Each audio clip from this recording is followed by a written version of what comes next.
ഈ സമയത്തൊരു പ്രഭാഷണത്തിനുള്ള സന്ദർഭം അല്ല. വളരെ പ്രധാനപ്പെട്ട ഒരു ദൗത്യം അറിയിക്കുന്നതിന് വേണ്ടിയാണ് ഈ മാർച്ച് ഈ രാജ്ഭവൻ്റെ മുന്നിൽ എത്തിച്ചേർന്നത്. നമ്മുടെ രാജ്യത്തിൻ്റെ പാർലമെൻറ്റിൽ അവതരിപ്പിച്ച വഖഫ് നിയമവുമായി ബന്ധപ്പെട്ട അതിൻ്റെ ഭേദഗതി ബില്ല് നമുക്കെല്ലാവർക്കും അറിയുന്നത് പോലെ നരേന്ദ്രമോദി സർക്കാർ, ആ സർക്കാരിനെ നിയന്ത്രിച്ചു കൊണ്ടിരിക്കുന്ന RSS അതിൻ്റെ വംശീയ അജണ്ടയുടെ ഭാഗമായി തന്നെയാണ് അവതരിപ്പിച്ചിട്ടുള്ളത്.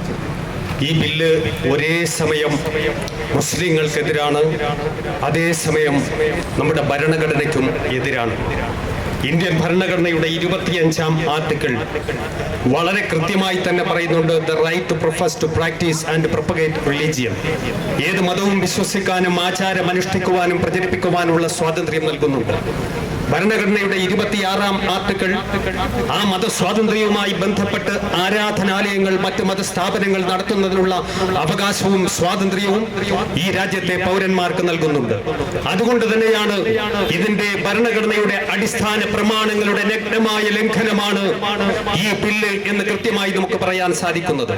അതേ പ്രകാരം തന്നെ ഈ രാജ്യത്തെ മുസ്ലിങ്ങളെ ഉന്മൂലനം ചെയ്യുക എന്നുള്ള RSSന്റെ ആസൂത്രിതമായ അജണ്ടയുടെ ഭാഗം തന്നെയാണ്. ബാബരി പള്ളി പൊളിക്കുന്നതിന് വേണ്ടി കർസേവകരെ ആവശ്യമുണ്ടായിരുന്നെങ്കിൽ, പ്രിയമുള്ളവരെ, നിങ്ങൾ മനസ്സിലാക്കേണ്ടത് ഈ രാജ്യത്തെ മുഴുവൻ മസ്ജിദുകളും തകർക്കുന്നതിന് ഈ നിയമം ഇപ്പോൾ അവതരിപ്പിക്കപ്പെട്ടിട്ടുള്ള ഈ ബില്ല് പാസ്സായി കഴിഞ്ഞാൽ ആരുടെയും മറ്റാരുടെയും സഹായമില്ലാതെ തന്നെ നിയമപരമായി തന്നെ ഔദ്യോഗികമായി അതിനെ നശിപ്പിക്കുന്നതിനുള്ള സ്വാതന്ത്ര്യമുണ്ടായിത്തീരും എന്നുള്ളത് നാം കൃത്യമായി മനസ്സിലാക്കേണ്ടിയിരിക്കുന്നു. അതുപോലെ തന്നെ കൃത്യമായി മനസ്സിലാക്കേണ്ടതാണ്, ഈ സർക്കാർ കൊണ്ടുവന്ന ഓരോ നിയമങ്ങളും അതിന്റെ ഭാഗമായിട്ടുള്ള CAA, അതിന്റെ ഭാഗമായിട്ടുള്ള NRC, ആ NRCയുടെ ഭാഗമായി ഒരാളെ വിദേശി എന്ന് മുദ്ര കുത്തിക്കഴിഞ്ഞാൽ അദ്ദേഹത്തിന്റെ സ്വത്ത് കണ്ടുകെട്ടുന്നതിന് ആരുടെയും മറ്റൊന്നിന്റെയും ഒരു നിയമ തടസ്സവുമില്ല എന്ന് നാം മനസ്സിലാക്കുന്നുവെങ്കിൽ ഈ വഖഫ് നിയമമുണ്ടല്ലോ, അതിന്റെ ഭാഗമായി അവതരിപ്പിച്ചിട്ടുള്ള ബില്ലുണ്ടല്ലോ, ഭേദഗതി ബില്ല്, അത് നിയമമാക്കപ്പെട്ടു കഴിഞ്ഞാൽ ഈ രാജ്യത്തെ മുസ്ലിം സമുദായവുമായി ബന്ധപ്പെട്ട മുഴുവൻ വസ്തുവകകളും കണ്ടുകെട്ടുന്നതിന്, അവരെ അന്യാധീനമാക്കുന്നതിന് കൃത്യമായി നിയമപരമായുള്ള സാധുതയാണ് തെളിഞ്ഞു വരുന്നത്. അത്തരത്തിൽ ഈ ബില്ലിൽ പരാമർശിക്കപ്പെട്ടിട്ടുള്ള മുഴുവൻ വ്യവസ്ഥകളും നിയമവിരുദ്ധമാണ്, ഭരണഘടനാ വിരുദ്ധമാണ്, രാജ്യത്തിന്റെ മതേതരത്വത്തിന് വിരുദ്ധമാണ്. അതുകൊണ്ട് തന്നെയാണ് ഈ ബില്ല് അംഗീകരിക്കുകയില്ല എന്നുള്ള താക്കീതുമായി ജമിയത്തുൽ ഉലമ ഇവിടെ കടന്നു വന്നത്. ഞാൻ അവസാനിപ്പിക്കുകയാണ്.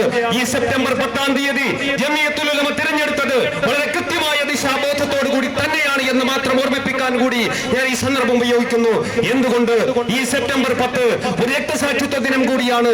നമ്മുടെ രാജ്യത്തിന് വേണ്ടി വീരോചിതമായി പോരാടി രക്തസാക്ഷിത്വം വരിച്ച അബ്ദുൽ ഖാദർ എന്ന് പറയുന്ന 27-കാരനായ ചെറുപ്പക്കാരന്റെ രക്തസാക്ഷി ദിനമാണ് ഇന്നെങ്കിൽ അദ്ദേഹം തന്റെ ജീവൻ ബലിയർപ്പിച്ചത് രാജ്യത്തിന്റെ മോചനത്തിന് വേണ്ടിയായിരുന്നുവെങ്കിൽ, രാജ്യത്തെ മുഴുവൻ ജനങ്ങളുടെയും സ്വാതന്ത്ര്യത്തിന് വേണ്ടിയായിരുന്നെങ്കിൽ, ആ രക്തസാക്ഷിത്വത്തെ സാക്ഷി നിർത്തിക്കൊണ്ട് ജമിയത്തുൽ ഉലമയും പോഷക ഘടകങ്ങളും ഈ രാജ്യത്തെ മതേതരത്വത്തോട് പ്രതിബദ്ധതയുള്ള പൊതുസമൂഹവും പറയുന്നു, രാജ്യത്തിന്റെ സ്വാതന്ത്ര്യം സംരക്ഷിക്കാൻ, എല്ലാ മതവിശ്വാസികളുടെയും മതസ്വാതന്ത്ര്യം സംരക്ഷിക്കാൻ ഞങ്ങൾ രംഗത്തുണ്ടാകും. അതേ പ്രകാരം തന്നെ ആ മരണത്തിന്റെ വേളയിൽ അദ്ദേഹത്തോട് നിന്റെ അന്ത്യാഭിലാഷം എന്താണെന്ന് ചോദിച്ചപ്പോ വക്കം ഖാദർ പറഞ്ഞൊരു മറുപടിയുണ്ട്, അതും കൂടി ഓർമ്മപ്പെടുത്തുകയാണ്. തന്നോടൊപ്പം തൂക്കിലേറ്റുവാൻ വിധി കേൾപ്പിച്ചിട്ടുള്ള അനന്തൻ നായർ എന്ന് പറയുന്ന ഹൈന്ദവ സഹോദരനെ ചൂണ്ടിയിട്ട് പറഞ്ഞു, ആ അനന്തൻ നായരെയും ഈ അബ്ദുൽ ഖാദറിനെയും ഒന്നിച്ചു തൂക്കിലേറ്റാൻ ബ്രിട്ടീഷുകാരാ നിനക്ക് സാധിക്കുമോ? സാധിക്കുമെങ്കിൽ അതാണ് എന്റെ അന്ത്യാഭിലാഷം എന്ന് പറഞ്ഞെങ്കിൽ ആ രക്തസാക്ഷിത്വത്തെ സാക്ഷി നിർത്തിക്കൊണ്ട് പറയട്ടെ, രാജ്യത്തെ സംരക്ഷിക്കാൻ, മതസ്വാതന്ത്ര്യം സംരക്ഷിക്കാൻ, രക്തസാക്ഷിത്വം വരിക്കാനും ഞങ്ങൾ തയ്യാറാണ്.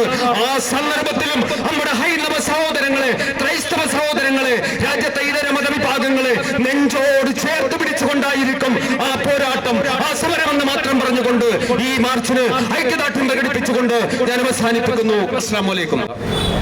വിവിധ ഇടങ്ങളിൽ നിന്നും ഈ മാർച്ചിലേക്ക് എത്തിച്ചേർന്ന എല്ലാ സംഘടനയുടെയും പ്രതിനിധികൾക്കും നേതാക്കൾക്കും ഇവിടെ ഒരുമിച്ച് കൂടിയ നല്ലവരായ നാട്ടുകാർക്കൊക്കെയും ജമിയത്തുൽ ഉലമ തിരുവനന്തപുരം ജില്ലയുടെയും പോഷക ഘടകങ്ങളുടെയും നന്ദി അർപ്പിച്ചുകൊണ്ട് നിർത്തുന്നു.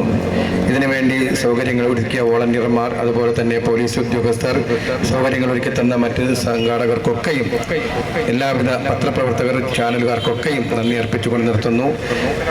മൂന്ന് സ്വലാത്തോടു കൂടി ഈ യോഗം ചുട്ടുപോയിരിക്കുന്നു. സല്ലല്ലാഹു അലാ മുഹമ്മദ് സല്ലല്ലാഹു അലൈഹി വസല്ലം, സല്ലല്ലാഹു അലാ മുഹമ്മദ് സല്ലല്ലാഹു അലൈഹി വസല്ലം, അല്ലാഹുമ്മ സ്വല്ലി അലാ മുഹമ്മദ് യാ റബ്ബി സ്വല്ലി അലൈഹി വസല്ലം.